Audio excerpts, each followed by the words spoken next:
अस्सलाम वालेकुम नाजरीन, मैं हूं आपकी मेज़बान Fatima Shaheen and welcome to property law. जैसे कि आप जानते हैं, हमारे शो में आपके प्रॉपर्टी लॉ से रिलेटेड मसाइल का हल मौजूद होता है और ये हल जानने के लिए आपको सिर्फ हमें फ़ोन करना होता है। आपकी लाइव कॉल्स के लिए हमारा नंबर है 0423-576-4498।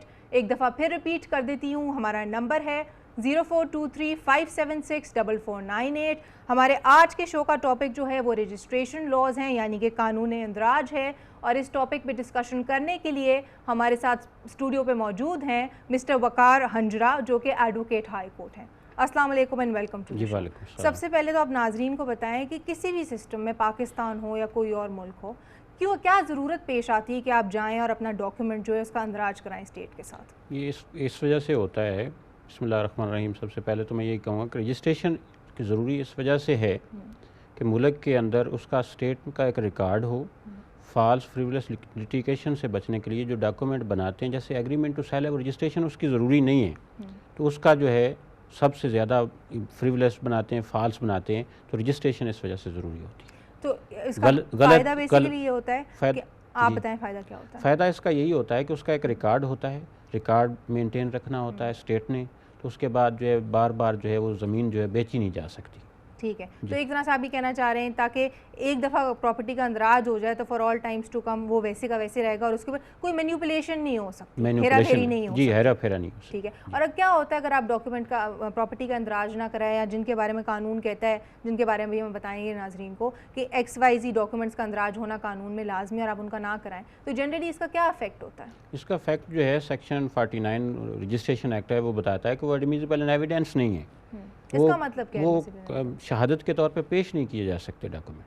ठीक है। जो रजिस्ट्रेशन जिनकी ज़रूरी है, जैसे सेक्शन 17 रजिस्ट्रेशन एक्ट का कहता है कि कौन से डॉक्यूमेंट है, गिफ्ट है उसकी रजिस्ट्रेशन ज़रूरी है, सेल डीड है, जैसे रजिस्ट्री आप लोग करवाते हैं तो ज़मीन बेची तो उसकी रजिस्ट्री करवाइए।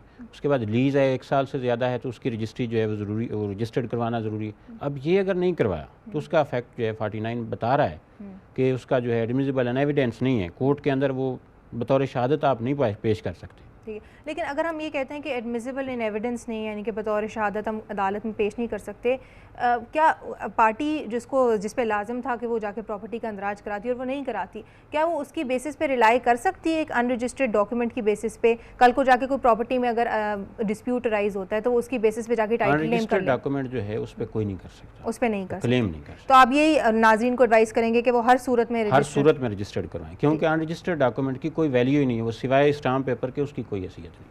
ठीक है, तो रजिस्टर कौन करता है पाकिस्तानी? रजिस्टर पाकिस्तानी लॉ के मुताबिक सब रजिस्ट्रार और रजिस्ट्रार मौजूद हैं। हर तहसील लेवल पे एक सब रजिस्ट्रार होता है। सबसे पहले जब आप जो है जाते हैं वहाँ पे अपने स्टाम्प वगैरह ख़रीद कर, पहले सबसे पहले तो ये होता है कि उसकी ट्रेजरी ब्रांच में उसे वहाँ से चलान फॉर्म मिल के, उसके बाद बैंक में फ़ीस जमा करवाते हैं, उसके बाद स्टाम्प वगैरह वहाँ से मिल जाते हैं आपको।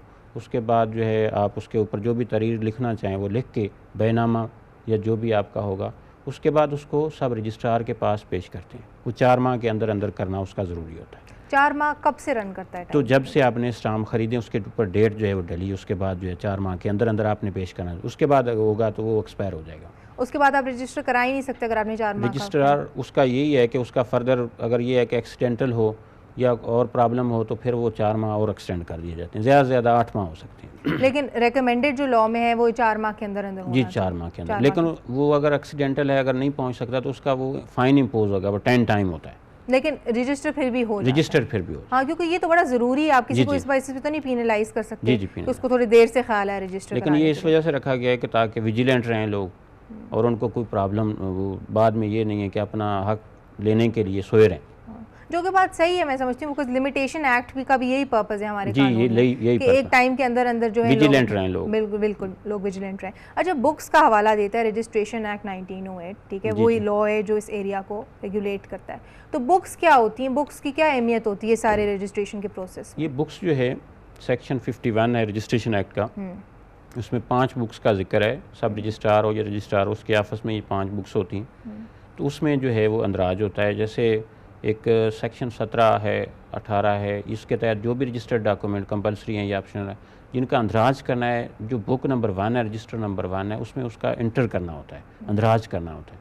उसके बाद जो है जो बुक रजिस्टर नंबर 5 है उसमें जो विल आती हैं, जो आपकी वसीयतनामे होते हैं, उसका जो है उसमें अंदराज करना होता है। फिर उसको जो है फायर बॉक्स में जो प्रूफ जो होते हैं उनके बॉक्स, फायर प्रूफ बॉक्स होते हैं, उनमें जो है वो सील कर देते हैं ताकि वो जल ना सके कभी, ताकि जल ना सके। तो बेसिकली बुक्स का जो है वो ये मकसद होता है कि उनके रिकॉर्ड मेंटेन किया जाए, उनके अंदर रिकॉर्ड मेंटेन किया जाए। अच्छा, आपने इनिशियली नाज़रीन को बताया कि कुछ ऐसे डॉक्यूमेंट्स होते हैं जिनको लाजमी होता है, कानून कहता है कि इनको तो आपने हर सूरत हाल में आपने ज़रूर इनका दराज कराना है। उनके बारे में थोड़ा वजाहत से बताएं कि कौन से वो डॉक्यूमेंट्स हैं लॉ में। उसमें सबसे पहले तो है सेक्शन 17 सब सेक्शन 1 है उसके तहत रजिस्ट्रेशन एक्ट का।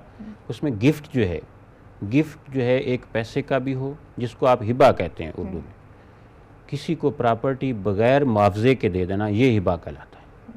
ठीक है, हिबा अपनी ज़िंदगी में पूरी जायदाद भी दे सकता है बंदा, ये नहीं है कि एक बंदा जो है अपनी ज़िंदगी में कुछ नहीं दे सकता।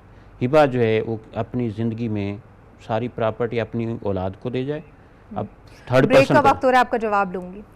यहाँ पे लेते हैं एक छोटी सी ब्रेक, मिलते हैं ब्रेक के बाद।